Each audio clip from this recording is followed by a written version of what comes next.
एयरपोर्टमा त blue level र laptop ल्याउन दिनु भएको छ हैन। किन बोर्डरमा आउने गरेको गरिबलाई त्यो व्यवहार गरिन्छ र एयरपोर्टमा आउँदै गरेको धनीलाई अर्को व्यवहार गरिन्छ? कहाँ से आते हैं ये लोग और कहाँ से आते हैं ये सोच। तर कता कता ढंग नपुगेको हो कि if you don't know what you don't know then you don't know, really you don't know. त्यसैले गर्दाखेरि मलाई के थाहा छैन भन्ने कुरा आफूले जान्नु पर्दछ र त्यो कुरा सिक्नु पर्छ। The day you feel that you have learn everything you are almost dead. जुन दिन तपाईँ यो सोच्नुहुन्छ कि तपाईलाई सबै चिज थाहा छ, त्यो दिन तपाईँ मृत्यु समान हो। समाज शिक्षित नभएसम्म त्यहाँ राजनीति जीवित रहँदैन। यदि राजनीति जीवित छैन भने लोकतन्त्र जीवित हुँदैन। यदि लोकतन्त्र जीवित छैन भने समाजमा सामाजिक सन्तुलन जीवित रहँदैन।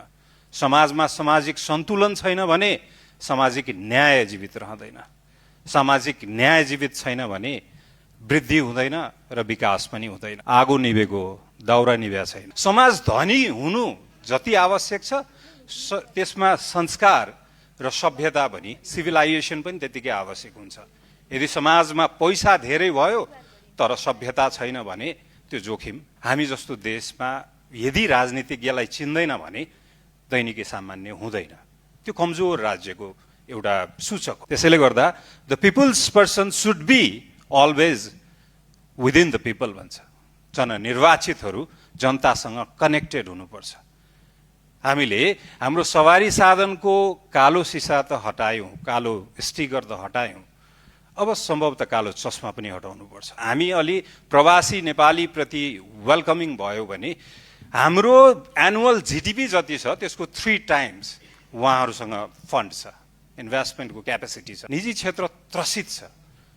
प्रहरी देखेपछि म सुरक्षित छु भन्ने सोच्नुपर्ने नागरिकहरू प्रहरी देखेर तर्सिन्छन्। कुन बेला धरपकड गर्ला, कुन बेला मेरो घरमा छापा मार्ला भनेर। त्यसैले गर्दा निजी क्षेत्रलाई आत्मविश्वास दिनुस् न, भएको पैसा खर्च गर्न दिनुस्, ब्याङ्कमा भएको पैसा लगानी गर्न दिनुस्, त्यो वातावरण दिनुस्, त्यो आवश्यक छ। सरकारको तर्फबाट राज्यप्रतिको भरोसा, राष्ट्रप्रतिको आत्मविश्वासलाई मूल मन्त्र राखेर प्रयासहरू गरियोस्। धन्यवाद।